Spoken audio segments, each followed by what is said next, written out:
it's not even just that it was my daughter now had this disease, or that my nephew was in prison, or my marriage was falling apart. There was all these things. And then also, there doesn't seem to be a God that has my back. Like, where's Jesus?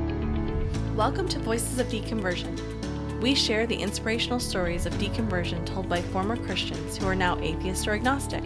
Our stories remind us we're in it together. They encourage us as we discover who we are and help us to embrace who we become. Now here's Steve with today's guest.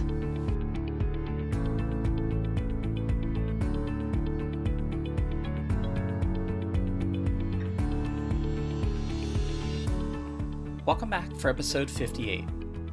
My guest today was born and raised in British Columbia, Canada, and was the youngest of 4 children in an evangelical home that she says had a Pentecostal flavor to it.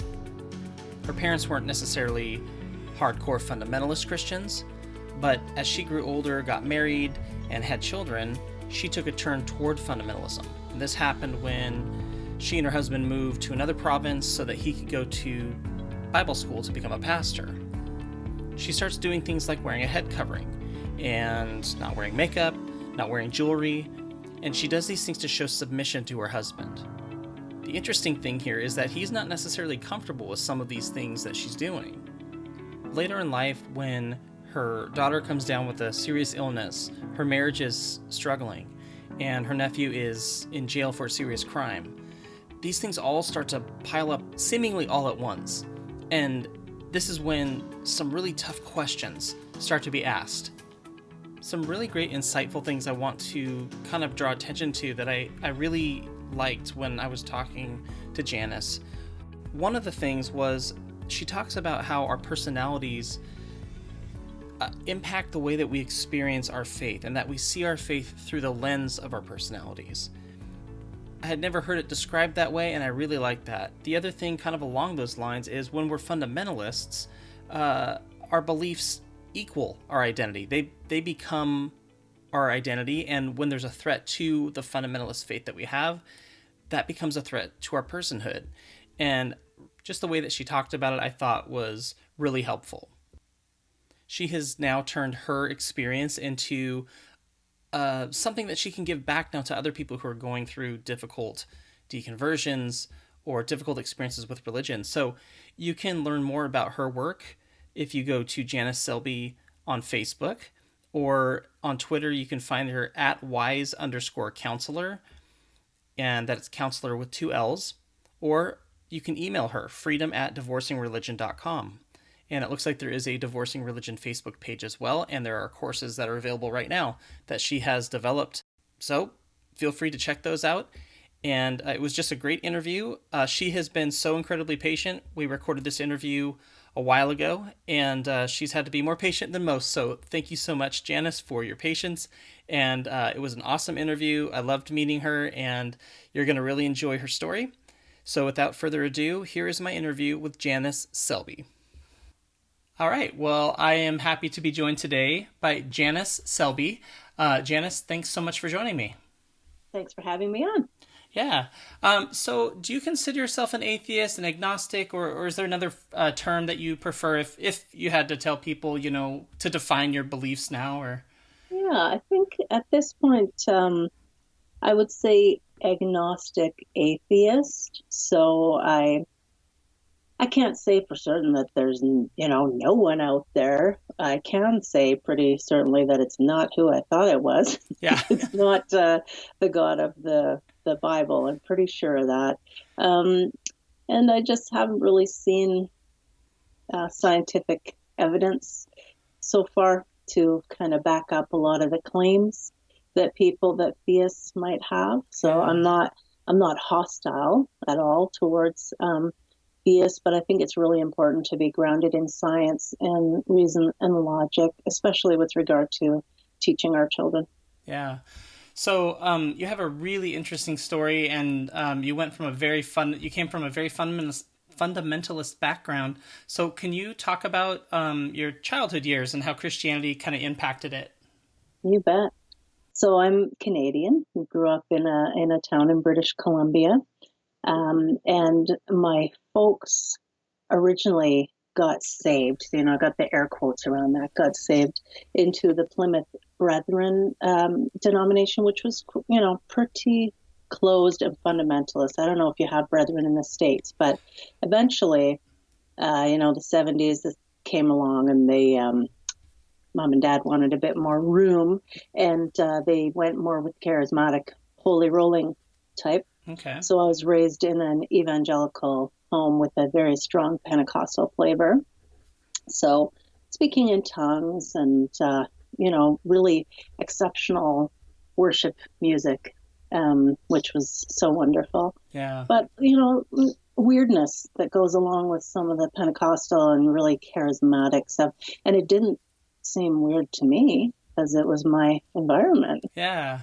Yeah. And so so that was my childhood. And then as I moved into my years, I really became very serious about my faith. So my siblings all rejected it. I'm the youngest of four. Mm-hmm.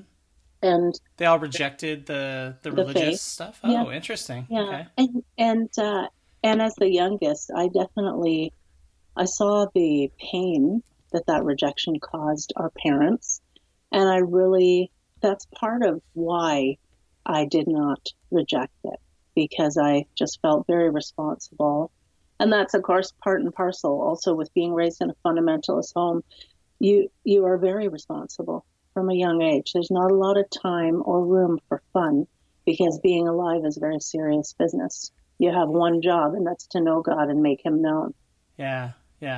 That is such a common theme amongst Pentecostal folks. I've just noticed that it's just such a strong, you have to save the lost. That's like the one focus, Yes, exactly. That's exactly right. And all of your gifts must only be used, to further the kingdom. So my folks, they did believe literally in the Bible, 7-day creation, young earth. My dad had a real problem with anything related to evolution or science even, really. And then we had a large list of programs we were not allowed to watch or physically weren't allowed to listen to, but we did have a TV. Eventually we got cable, but like I say, there were pretty strict rules around that. That's interesting, and it's an interesting dynamic to me that your older siblings rejected it. Was it in their teen years that they kind of rejected it, or? Pretty much, I think, as each of them got to be about maybe 12 or 13.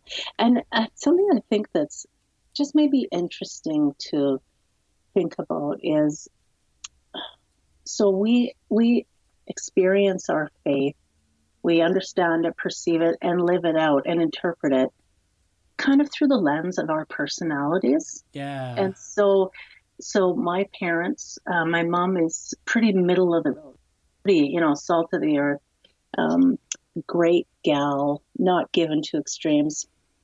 And my dad is very, very given to extremes, very rigid, black and white, authoritarian, not entirely healthy, let's put it that way. And so when you combine religion with that, it can be, pretty messy and an unhappy situation. Yeah. It does seem like religion does take on kind of a different flavor depending on the person, Yeah. It's like for every type of Christian, there's a different version of Christianity, Yes. And when you're the child and your dad is the authority figure, your dad represents God to you, and he is pretty rough around the edges, prone to some outbursts of temper and so forth. That makes a difference. And so I think my older siblings, they saw, there's a discrepancy here between what the Bible says and how we see you living your life. And so they just rejected it. Interesting. Yeah. So it was the hypocrisy that bothered them, or amongst other things, maybe. I think so. And I haven't spoken with my siblings about why they left. But my relationship with my siblings became pretty superficial and distant because I got just harder and harder core into the word, and married a man who wanted to be a pastor, and then we moved off to a small town in southern Alberta, went to a very conservative Bible college. He went, of course, I didn't. We have two little girls, so I was homeschooling. Because of the conservative, like, women should stay at home thing, or? Well, also just because of the cost. We couldn't afford for us both to be students. Yeah. And I mean, those were pretty lean years financially. Mm-hmm. And it was while we were at the Bible college, actually, that's when I really took a turn more into the fundamentalist. Like I told you, when I was growing up, we had TV, and in the small Alberta town where we were surrounded by farming communities, Hutterites, various forms of Mennonite.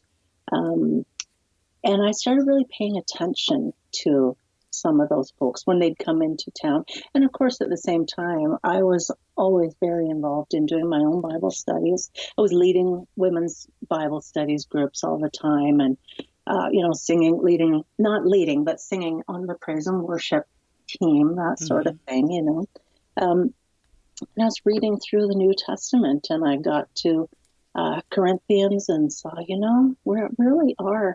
we're told to wear a head covering if we're going to be praying. And I want always to be in prayer. And I was not conceited and arrogant and that sort of thing. I legitimately wanted to be a good follower of Christ. Yeah. And so I looked it up in the concordances and lexicon and whatever else, and then talked with my husband about it. I said, I think I'm supposed to be wearing a head covering. Yeah. And he said, well, I think it's weird, he said, but if you can show me and prove to me in Scripture that this is something, then, I won't stand in your way. So he didn't mind that. And another reason I wanted to adopt wearing the covering was because I thought maybe it would help me submit better as a wife, that Proverbs woman, good mother. And because sometimes, my husband and I would bump heads over things as married couples. Yeah, from time to time that happens in marriage, yeah. That's exactly right. And if you have really different personality types, you might kind of have those dust-ups a little more frequently. And I always felt strongly that it couldn't ever be my husband's fault, because he was God's gift to me, chosen to be my head. And so the problem must be with me. And I was very sincere in that. And that is a reason also why I adopted the head covering. But I had to be consistent. So at the time I started wearing a head covering, I stopped wearing makeup, stopped wearing jewelry, no more haircuts. I mean, I didn't even shave my legs anymore. Wow. It's like, I'm going hardcore. Insisted that our daughters only wear long skirts and dresses, and no TV. The only like approved radio, like Focus on the Family and all that stuff. Yeah. That was allowed. What's really interesting to me is, and I know you mentioned this in your video that is on YouTube, but how the head covering wasn't something that like your pastor necessarily was telling you to do, or your husband was necessarily telling you to do. It was you becoming like wanting to be, the best Christian you could be. And I just think that's interesting, because a lot of times we think of like radicalization or fundamentalism as being something that, men like oppress women. And certainly that happens a lot, but it's interesting to see this side of it, where it's the woman saying, you know what, I want to be the best Christian I can be. And it's just really fascinating to me. Well, and I think it also goes back to what we talked about a couple minutes ago, about how we perceive and then live out our faith through the lens of our personality. So I always have been quite an all or nothing person, rather like my dad. The middle is hard for me. I'm constantly veering one direction or another. And so this was one of those times, I guess, but from a very sincere heart. Okay. And this was all happening when your husband was in Bible school, or this is when it started? It all started, when he was in Bible school. And like I said, we were on a conservative campus. And when I look back on those years, even though we were just desperately poor, so were all the other married student families around us.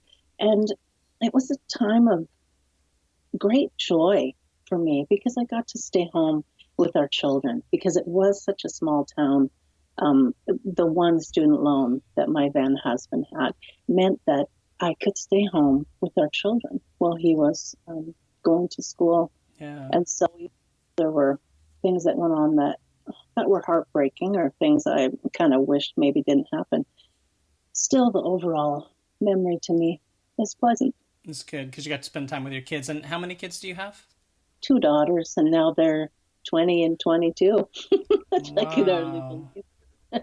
Yeah, it's crazy. Yeah, I have two sons, and they're 15 and 16 right now, and it's just, I'm telling you, like, you blink your eyes and they go from little kids playing with toys to never coming out of their rooms, and Oh, yeah. and then off to their own thing, eventually. Yeah. Dad, can I have the keys to the car? Yeah.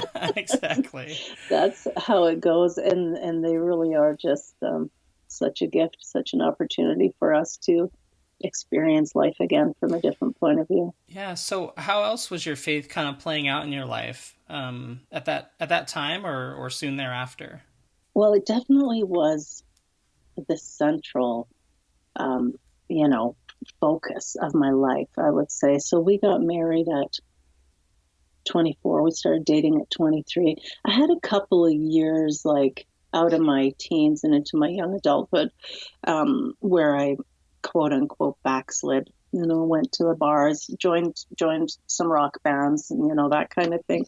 And then in my 20s had a rededication moment, Yeah. and that was the point where I was really like, okay, this is it. It's all or nothing. I'm really going to be with Jesus now. Mm-hmm. And so it was after that I met my husband, and then we moved to the prairies, and then I became ultra fundamentalist. And while we were, while I was in that time of ultra fundamentalism, we would attend church services with this group called Holdeman Mennonites, or Church of God in Christ Mennonite. Okay. And the ladies all wore head coverings, and the men and the ladies sat on different sides of the church. There were no instruments in the church. There was no piano, nothing. It was really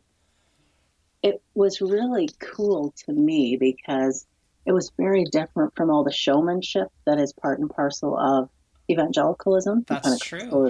That is true. Yeah. So I found what felt to me like a beautiful sincerity among these people.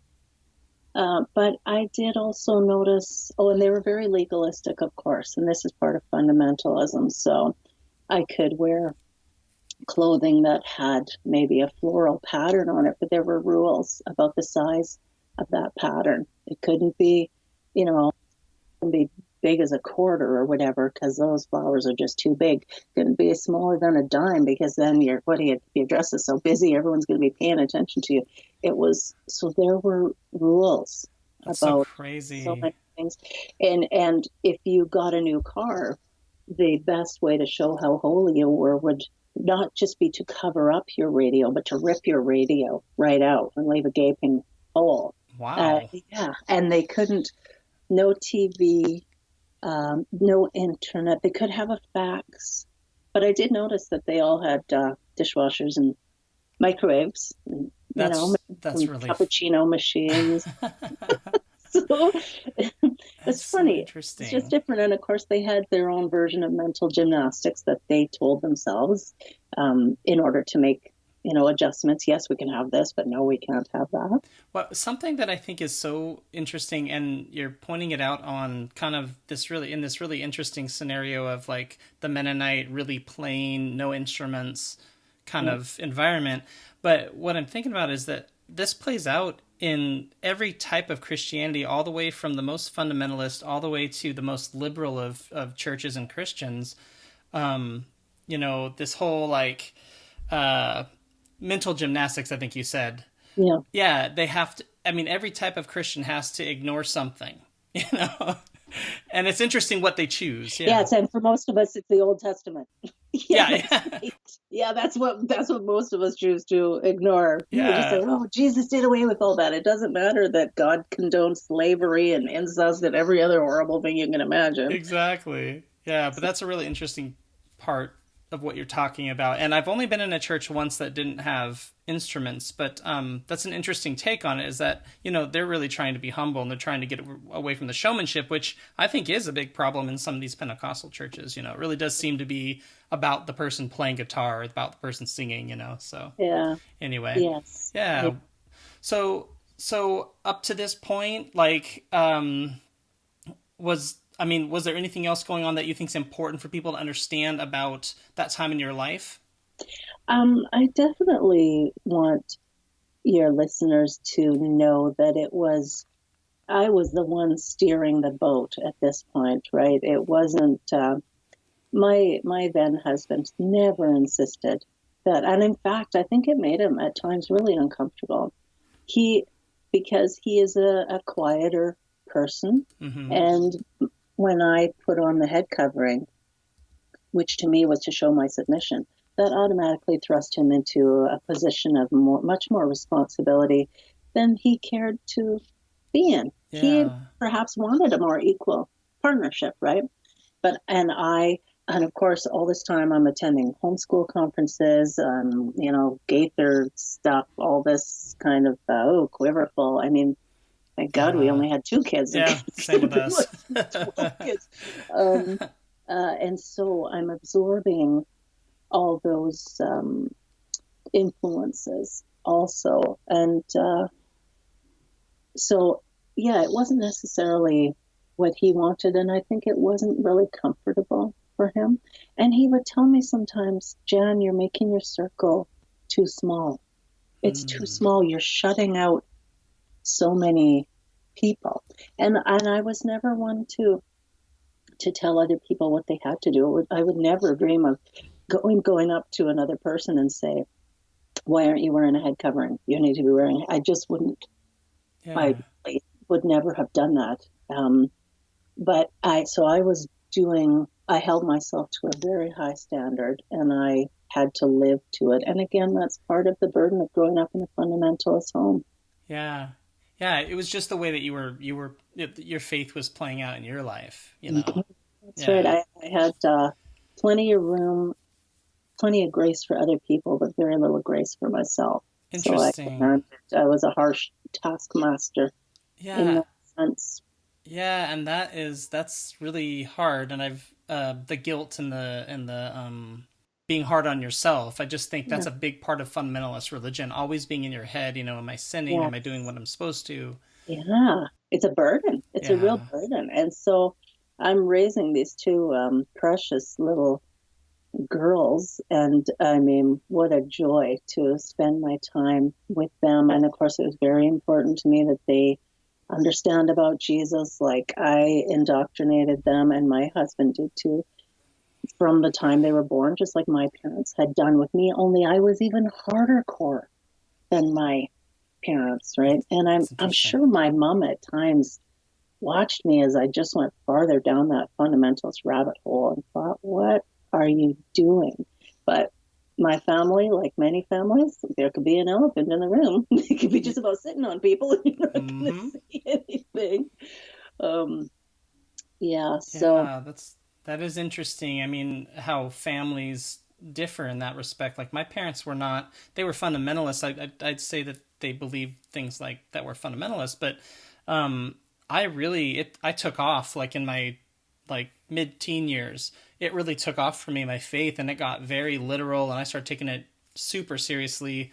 Um, I mean, I think more seriously in my own way than I think I would have thought at the time, at least, than they were. Like my parents, everybody shows their faith in a different way. So I'm not like, I want to be careful not to sound like I'm comparing the way people express their right. faith, but certainly I was more extreme and more radical, like radicalized, radical, whatever. Yes. Um, Yeah. And teenage years and young adulthood, um, that is a common time for people to become, I mean, we're saying fundamentalist, but sometimes that crosses into fanaticism. yeah, People to become So fundamentalism is more a belief system, Yeah. but fanaticism always is discussing an action.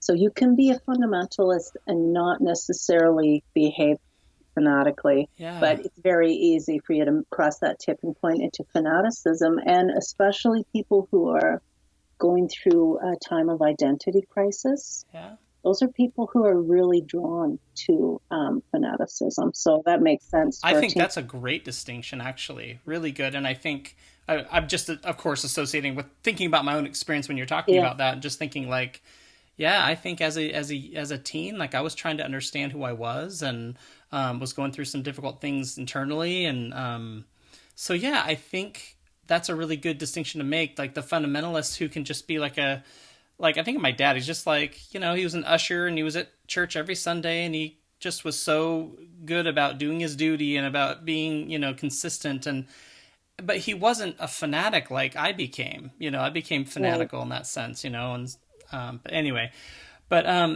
so when for you did things begin to change? Because it sounds like you're on this course of, you've made your faith your own, and you're living it out, and you're raising your daughters, and everything's going kind of the way it should as far as your religion goes, it sounds like. Right. And of course, our social group and our friends were also conservative Christians. So it was very much reinforced for us. It was insular, right? Yeah. And in fact, when 9/11 happened, when that whole terrible tragedy happened, we found out because the night before I had inadvertently switched our clock radio in the bedroom. I'd switched it from alarm to radio, so that we woke up to news of the towers coming down. Otherwise, it could have been, days, whatever, but before we really found out, because we weren't watching cable and that sort of thing. Weren't watching TV. That's interesting.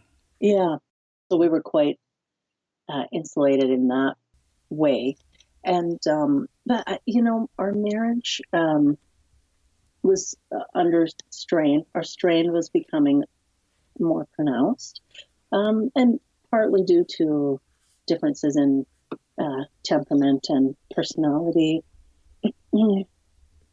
And so those things were hard. Like those hard times in the marriage were extra hard because I really, like I said, I didn't think it could ever be him. It must be me. All those problems must be me. Not taking into account the fact that we came from very different backgrounds, and there was dysfunction there. There was codependency that was going on. I didn't know things like codependency and anything related to psychological counseling type phrases. I didn't know those things. So I just figured we're having trouble and it's my fault.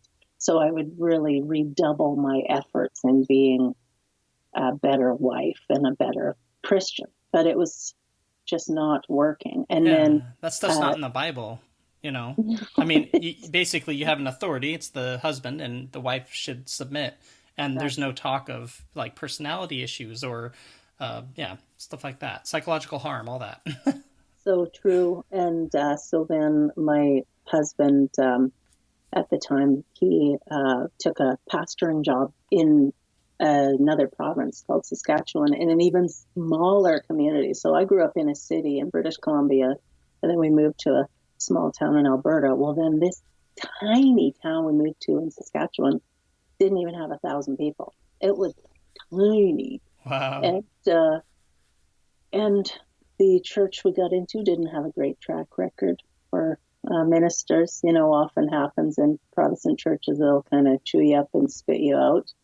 And that was what we were walking into, and it was a very difficult year. I didn't feel that we belonged there. I didn't feel like maybe his gifts really lent him to pastoring. I thought he'd make a great teacher, a great professor, because he's really cerebral. But he said, someone has to make the choice, and it's me, and so we're going. So we went, and I tried everything I could to fit in with the community, volunteered, did all these different things. We just were a terrible fit. And also that year was a hard year. My parents split up after 40 years. My nephew went to jail for a murder. for killing someone when he was just in his teens. Wow.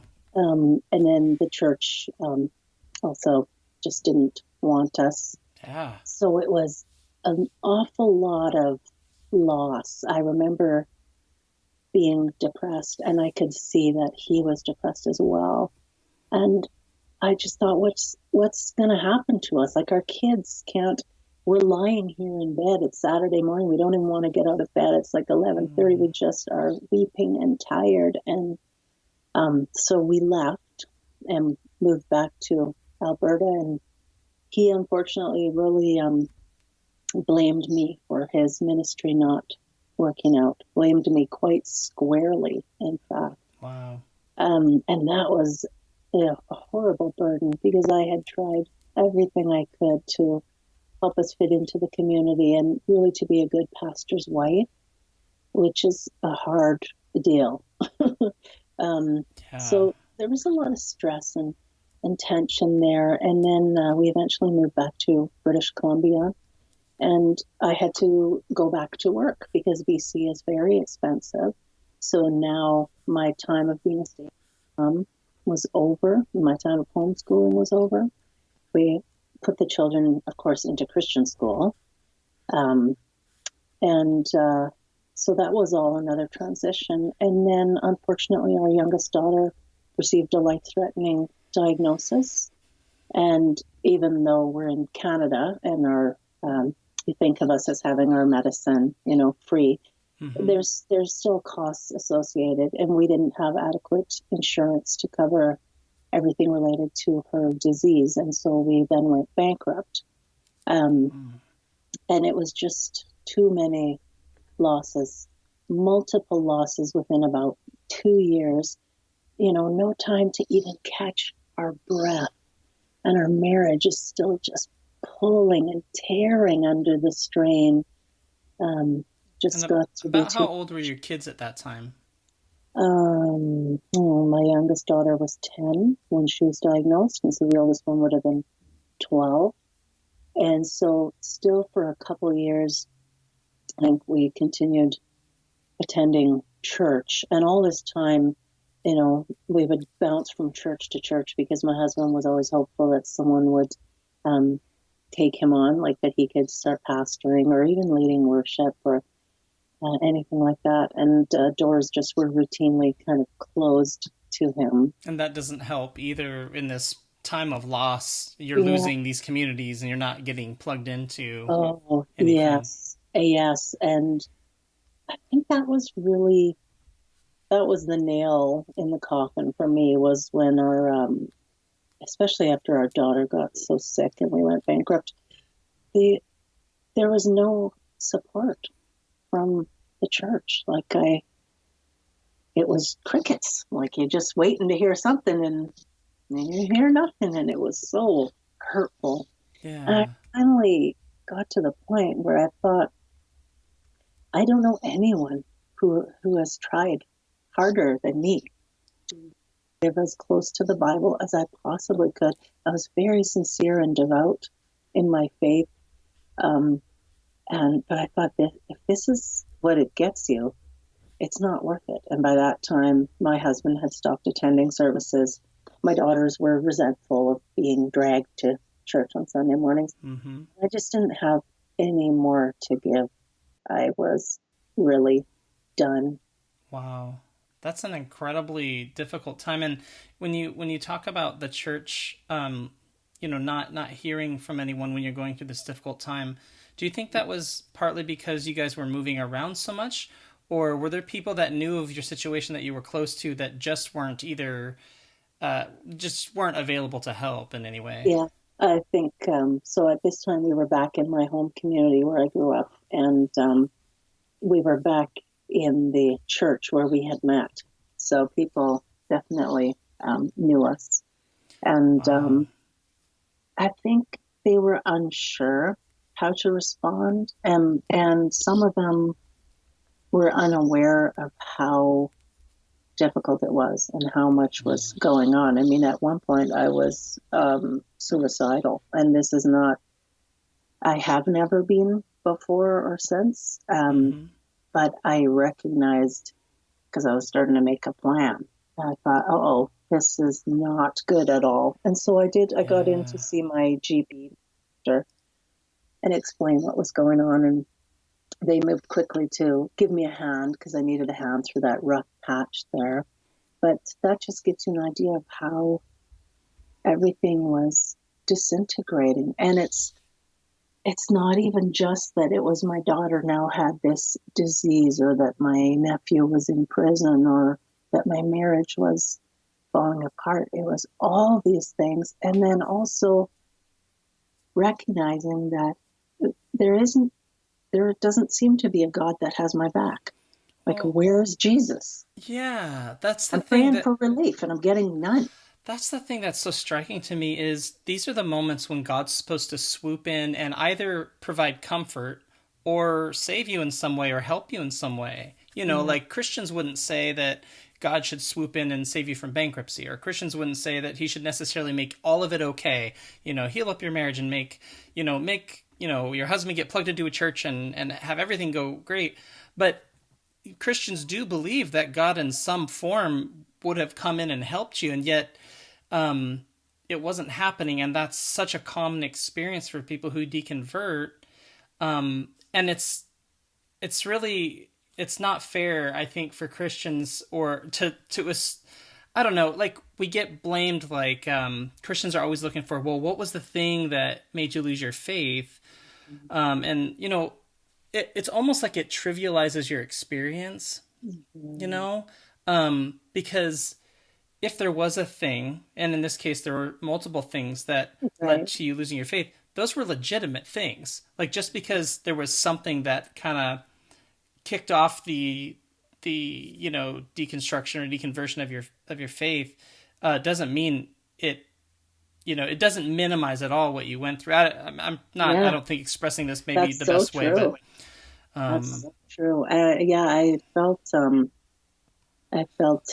unheard, unseen, uncared for. And I mean, some people would call that a pity party, but for me, it was a wake up call. And it was terrifying. Like, I remember sitting in our living room one night, and everyone else had gone to bed. And of course, by this time, we had a TV and cable and everything else. mm-hmm. And I'm watching this old war movie, black and white war movie, and these fellows had managed to run away from their prisoner of war camp, and they're trying to get back to the good guys, right? And they're running through the jungle, and one guy gets killed by a sniper, and one starves to death, and one gets a poisonous snake, kills him. And finally, there's just one poor guy, and he's in the jungle in the nighttime, and he looks up at the full moon, and he shakes his fist, and he says, I don't even think I believe in you anymore, God. And I look out my window, and it's a full moon, and tears are just streaming down my face as Wow. my heart is echoing those same words. And I didn't feel that there was a net beneath me. I was in a free fall. My entire assumptive worldview was disappearing. Right. So your assumptive worldview, the framework that you hang everything else on, because it was what I had been fed from the time I was a child, is dissolving. And what's there to take its place? So people who have never been religious, they just think, well, you woke up and you stopped believing in Santa Claus, like no big deal. Yeah. But it is a huge deal. In fact, Huge. I would say it's on par with losing a partner, like losing your husband or losing Yeah. your wife. But you don't have a language necessarily to discuss it. And I didn't know anyone else who had stuck in there as long as I had, and then suddenly was waking up, because my Yeah. siblings all left, when they were kids. Mm-hmm. Yeah. So you were the only one that was this into it, and so Yes. as far as yeah, and usually we do these things kind of in an isolated scenario, because the community we're in, they're all religious, and so those are the people we're hanging out with. So you can't really be open too much with those folks, so you kind of withdraw, which doesn't help at all. But I mean, that's just part of what a lot of us go through. Right. Now, so before I entirely left, like I did go, we went to a counselor, but of course it's a Christian counselor. So while they have very big hearts, they also have very firm agendas. Yeah. Right? Yep. They want, at all costs, they want you to remain married, and they want you to remain part of the church that pays their salary. Uh-huh.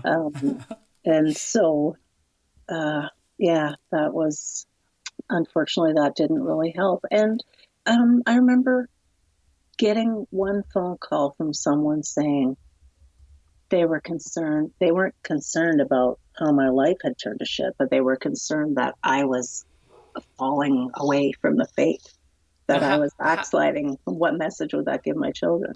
How would they know that? I mean, what was making them key into that? Oh, I think because I had stopped attending services regularly. Okay. Yeah, because I had always been like in evangelicals, I had always been up at the front on the stage singing because music was my thing, or I would have been involved in drama or running women's group or helping with the nursery, the things that women are permitted to do. Yeah, yeah. So they were noticing that you hadn't been coming, and That's right. And by then, so when we were pastoring in Saskatchewan, my husband asked me at that point to please stop wearing a head covering. He said, we're coming into a tiny town. We already stand out like a sore thumb. And that was so painful to me, because to me, I felt like that was a beautiful sacrifice that I was doing. Partly, I felt, to honor him or honor our marriage, but he only saw it as an embarrassment. yeah. So that was, when we talk about things that maybe helped to speed along the demise of the marriage, that was one of the things. And he wasn't doing anything wrong. He was being himself. He is a good man, and we actually remain very close friends. And we were married for 20 years, and now we've been divorced maybe for about 5 years. And we just had him over for dinner the other night. Oh, that's really funny. Well, that's good, because it's not always doesn't always end that way. So that's kind of a positive thing. Yeah. Well, and also because, so my deconversion also helped hasten along the end of the marriage. So he stopped going to church before I did, but he held on longer, I think, to kind of the remnants of his faith. So yeah, by the time I left, I was quite sure that, I believed it had been sold a bill of goods that's defective, and he wasn't quite there yet. Now he is, but so I've been able to be a little more supportive to him, and we still ask each other sometimes, what do you think about God, or what do you think about this or that? And I'm glad to have him for a friend. I'm glad he's still in my life. That's nice. When you were watching that movie and just what that guy looking up at the moon and shaking his fist, and you just felt that so strongly. Was that the first time that you felt those feelings that strong, or? Yes. It really resonated with me. And then I'm a counselor now, and actually I use cinema therapy with some of my clients. And if they're having trouble getting in touch with their grief, I will recommend for them a movie that's maybe has a similar storyline, because sometimes we can allow ourselves to get caught up and identify with the character, and it'll open those floodgates, and we can really start crying and being in touch with those emotions. That's really true. Yeah.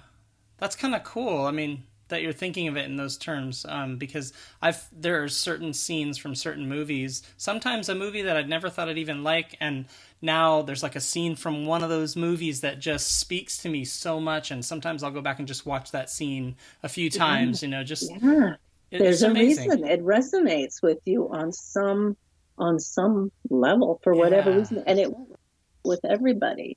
But for me, at that time in my life, when we were still married, still living together, still trying to keep up appearances to some degree, I hadn't been able to really just let myself go and admit that my identity, as I knew it, was dissolving, and it was scary.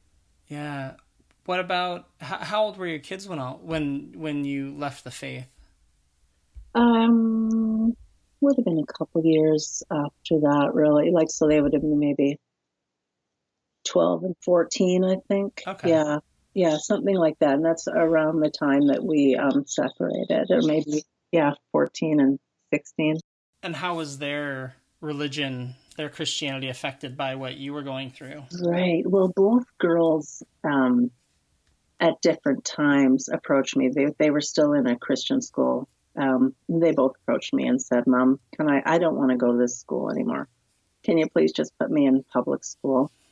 So financially, of course, that was easier, but it was emotionally hard because I knew that we had worked very hard to shield our children from some of the harsher realities of the culture around us. Mm-hmm. And I knew that they were in for a world of hurt entering into middle school. Oh man, yeah, that's some of the most difficult times to grow up, or middle school, high school. Yeah, and I tried to dissuade them out of it, but they wanted to go, and I thought, well, I'm going to let them. They have to, be autonomous. Point. And since I can't even say that I believe this anymore, I'm not going to force it on them. And I had been as transparent with my kids as I could be. I felt, depending on their age and maturity, I didn't try to hide from them the fact that I was really struggling with my faith, and they lived with their dad and me, so certainly they could tell, even though we weren't fighting. Kids can tell when something's up. Yeah. So now they're 20 and 22, and one is definitely would classify herself as an atheist, and the other one I think would probably say agnostic. Mm-hmm. They know that I'm doing this interview with you. They're very cool. supportive of the work that I'm doing to help others who've suffered religious trauma. Mm-hmm. And it's a joy to get their insights on things, because they grew up watching me go from being one very tight extreme, full of rules and regulations, to all of a sudden, oh my God, there's no rules. Like, Mom's getting tattoos, Mom's got dreadlocks, Mom's a little bit nuts there. That's interesting, that because they're old enough to remember the transition, to see that. Mm-hmm. Yeah. Yes. And I think one thing that they both would say is that I am sincere. I am genuine with all my flaws. I remain genuine. I don't try and put on airs. I just am who I am. And I'm learning and exploring, and I want them to learn and explore and grow as well. Is there something that you were able to experience, or something that you learned after deconverting that maybe that you wouldn't have if you had stayed Christian? Does anything like that come to mind?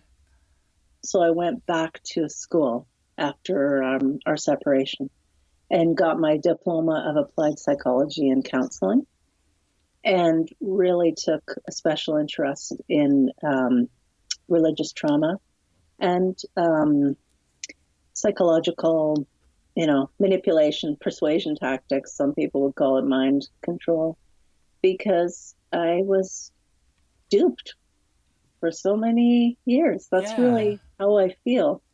And which is not to say I have a problem with people of faith. Like, some of the kindest, most gentle, wonderful people I've ever encountered were people who were very committed evangelical Christians and Mennonites and whatever other flavor.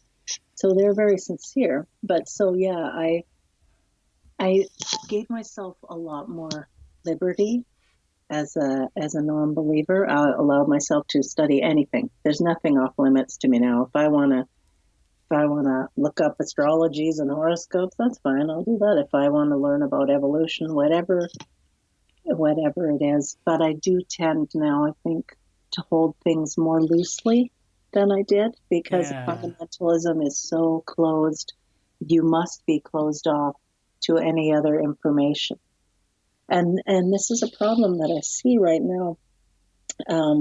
just with people, fundamentalists, their beliefs become their identity, right? And Yeah. so then anything that would threaten that belief, that becomes a direct threat to their personhood, their identity.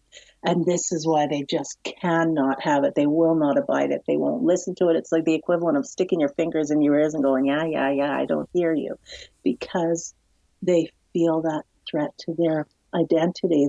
They've attached themselves so deeply to their ideology. And that's been really interesting to study.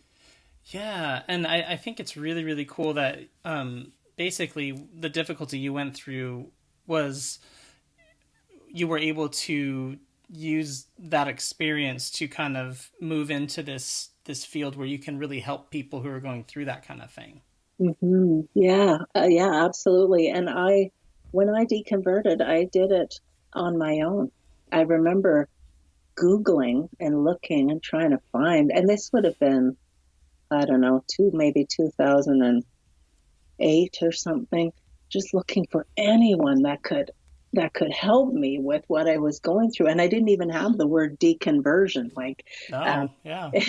and I couldn't find anyone. So I just kind of stumbled through on my own, but took a lot of notes and did a lot of research of my own, read just some incredible books that were very helpful to me. And then last spring, I bumped into Dr. Marlene Winnell's I was website. gonna mention her because you're just Yeah. reminding me of her work. I have not had a chance to speak with her, but I plan to at some point in the future. So that She is is so just cool. a delight. Yes, and so I found her website. I think it's journeyfree.org. And then I connected with her. I bought her book, Leaving the Fold, and I just devoured it. Such a fantastic book. And then I went to her retreat in San Francisco, and I'm going to go again in the new year to another retreat of hers. And that was the first time I was meeting other people who had kind of walked a similar journey. And there were people there from other fundamentalist groups like JWs, maybe Mormons, or there were former Orthodox Jews. Um, Wow. but we all felt the deep, deep pain of loss that comes with that. So, I Yeah. mean, when I left, I still had my siblings and my parents. Um, I became much closer to my siblings, in fact, after leaving. But some of those folks, when they leave that, they leave the entire community. They're disassociated, they're disfellowshipped, Yeah. have nothing to do with them again. And that is the ultimate price to pay. It's so wicked. It's just so Yeah. terrible. It is a horrible, horrible price to pay. It's just such a painful psychological uh, thing to have to burden to have to bear for someone who's completely cut out, like Jehovah's Witnesses. Yeah. Oh, yes. Well, and when you think of some of these groups, like say ex-Amish, or some of the really fundamentalist Mormon groups too, they didn't even receive adequate education. So they leave the group and they haven't used a computer, they Wow. haven't used the internet, and a lot of folks who leave those, there's a lot of suicides, there's a lot of drug addiction. If they manage to make it past that, a lot of them end up turning around and going right back in because they just figure, I cannot do this on my own. And this is where support groups are just vital, incredibly Wow. important, because we have to start building our new communities from the ground up. And we don't have the one-stop shop that church was. So Yeah. we have to do it like a patchwork quilt. I'm making these friends in this group and these friends from over here. And it takes a lot of work, which church did not require. It required a lot of time, but it didn't require the work to have to, because you have a ready-made family, a ready-made community there. And I think too, Christianity at least keeps us from taking responsibility. It can be very disempowering. If something doesn't happen, well, it wasn't God's will. Rather Yeah. than, do you really want that? Then you need to do the work to reach that goal. You're capable, you're competent, you can do that, Yeah. but you have to get moving. And so fundamentalism keeps us quite juvenile, I think. Yeah, no, that's a theme that comes up frequently that I've just noticed. Just this being disempowered, but then the exciting and scary part of leaving a religion is the being having that agency back, Mm. and you get to decide your future now. That's scary because maybe you don't have the tools like these folks who were Amish, especially, or people like that. But yeah, it's exciting and it's scary but like you said, if you're that person, you can do it.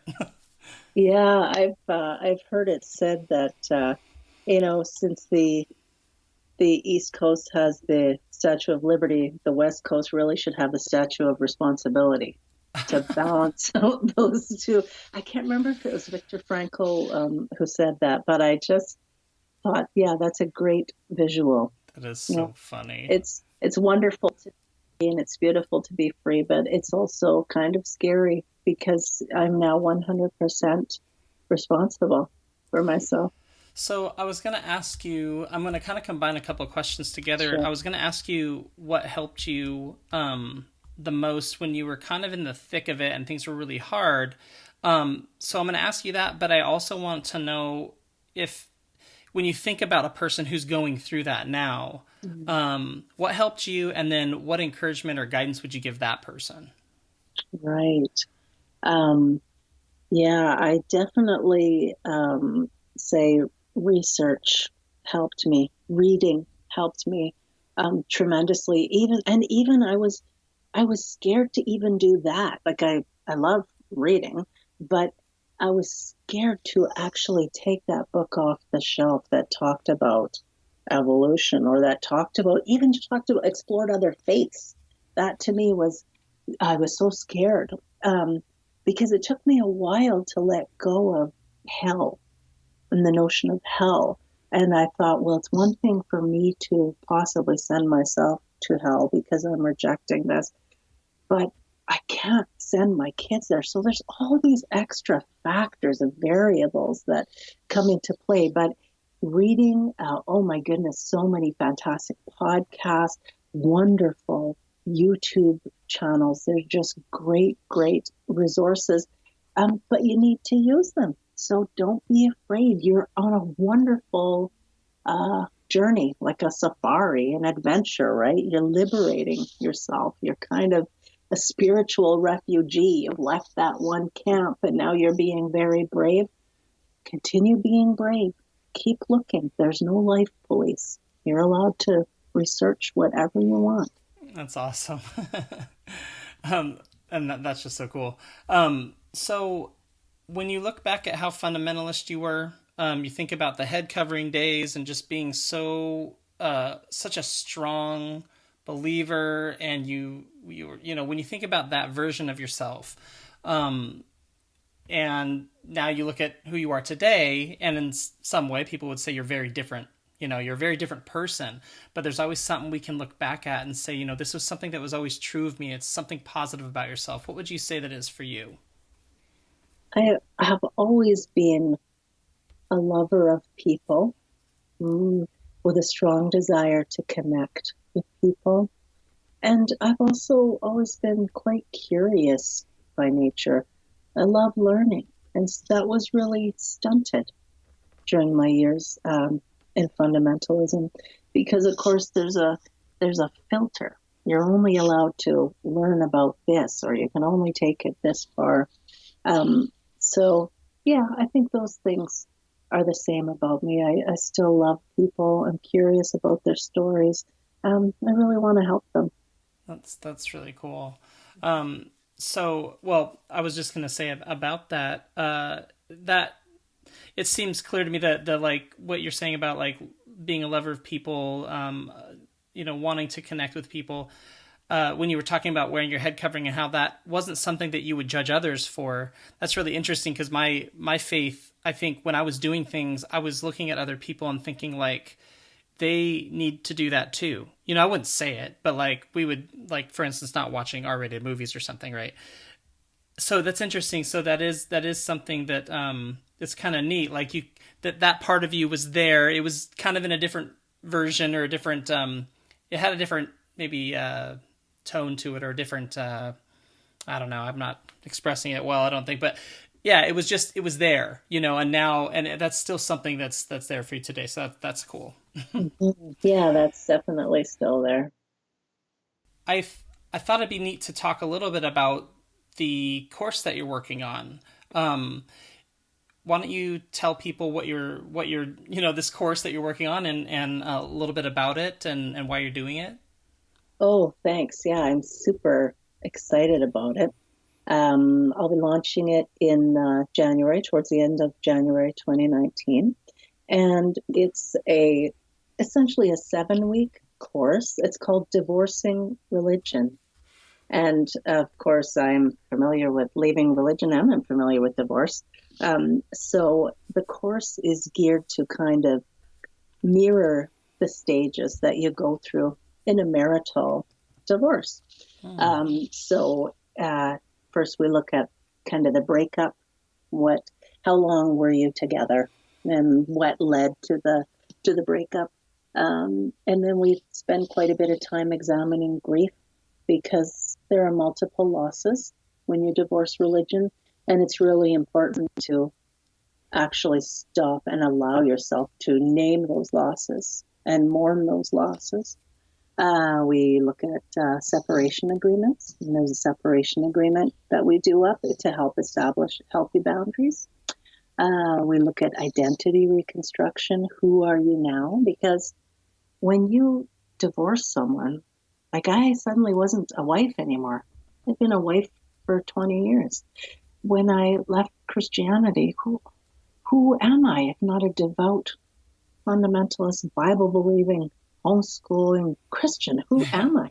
So those are really big questions. And we look getting along with your ex, which has to do with integrating your losses. Look at Plenty of Fish, which is about finding and building your new communities.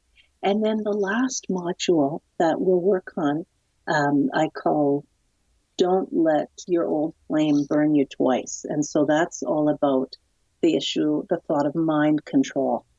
So we're going to look at kind of what allowed us to fall into fundamentalism and fanaticism. How can we avoid it like the plague in the future? Because it's not just the area of religion, the arena of religion. You have fundamentalists when it comes to politics. Well, atheists can be very fundamentalist. Yeah. Exactly. Nutrition, ecology, like, because humans are the way we are, it's possible for us to latch onto anything really, really tight and take it, to develop such an over bearing attachment to it. And I want to work with my students so that they recognize those levels of attachment, and that they can stop themselves from falling down there too far. And I want them to learn some critical thinking skills. And so those are the 7 modules of the course. And what it will be is, once a week we'll meet online in a group setting, because the class sizes will be small, like maybe 8 students, and we'll have a group session, like a support session, for a couple of hours. So everybody gets to talk, and everybody gets to talk about where they've come from, what's going on for them right now. And then at the end of that 2-hour session, everybody gets their PDF for that week for homework. And that's for them to read and answer some questions and just think about. Because it's not like you're handing in your homework to me. This is a course just to get people thinking. It's not instead of therapy. I'm leading it as a mentor, as a person who has walked this journey. Here's my research. Here's what helped me. But you would do well also to see a counselor, see a therapist in your location. But this is kind of a really good adjunct to that. So I'm excited, because I don't know of anybody else who's actually doing a course to help ex-evangelicals or help folks who have deconverted. And I assume I'll get some people who've been away from the faith for many years, and some people who are just stepping away now. And They need a friend, they need a mentor, they want to connect with others in a similar boat. So I'm hopeful it'll be helpful. That's cool. And I think, you talked about how you were all alone when you did this. And I know I deconverted pretty much by myself. Right. It's just very lonely. And so it's really neat to think about resources like this being available to help the person right now who was like you or me, who's just starting this journey, finding that resource and being able to go, wow, I can just plug myself into something that someone's already kind of walked this path, and they can kind of give me the directions, how to get through, where like people who come before didn't have those directions. And this is such a great way for you to give back, but two, just such a great resource for people to be able to navigate such a difficult thing. Yes, yeah, I agree. And it's been extremely cathartic for me going through and writing each module. And I've been out of religion for a number of years now, and still sometimes something will trigger me. Like whether it's Christmas now, so guess what? Christmas carols, hymns, Jesus everywhere. Jesus everywhere. So I also discuss triggers. What to do when you are triggered, and I think it's just the course is going to have practical tips for people. Like I say, I really want to help people because my journey was difficult. Thankfully, I had one secular friend that I made at my job when I had to go back to work, and I really respected her. And she wasn't religious at all. And she was kind and patient to me. I could open up to her and tell her. And she was sometimes, really? Do you really think that? Did you really believe that? I'm like, it was shocking. You did what for your husband? What? These lifelong secular people, they just don't have any clue what the kind of crazy things we used to believe, Exactly. But she would listen to me and she wouldn't be condescending to me. She was really helpful. And I was politically extremely naive. Like there were years when I didn't vote at all because I thought we weren't supposed to have anything to do with, and so I saw that she was very intellectual and an interesting person. And we still have just a beautiful friendship. And I hope everyone has at least one friend like that, that they can show the good, the bad, and the ugly. And friendship goes a long way. Yeah, she sounds like a great friend. She is. Well, if people want to learn more about this course, or if they want to just get in touch with you, what's the best way for them to do that? They can find me on Facebook. I'm there under Janice Selbie, Selbie. And they can find me on Twitter at wise_counselor. And counselor has 2 L's in it. And they can also email me, freedom@divorcingreligion.com. That was freedom@divorcingreligion.com? That's right. Okay, yep, they can send me an email there. All right. Yeah, I'd love to hear from people. Well, that's great. Janice, thank you so much for sharing your story. And you went through some really difficult life circumstances. Not only... I'm thinking of like the divorce, but your child's diagnosis, and then the bankruptcy, and then losing religion. All of these things. When you pile these things up into someone's experience in their life, like this weighs heavily, and it really can break people. So I just think it's so neat, one, that you came through it, and two, that you're doing what you're doing now. So thank you for that. And I really enjoyed hearing about it, and enjoyed just chatting with you. What a pleasure. I just enjoy your podcast so much. Every one of your guests has been so interesting and willing to be so vulnerable. And I think that's a beautiful thing. So thank you again for having me on. Thanks for listening to Voices of Deconversion. Be sure to join us next time by subscribing to the podcast. If you'd like to learn more, check out our newsletter at vodpodcast.com.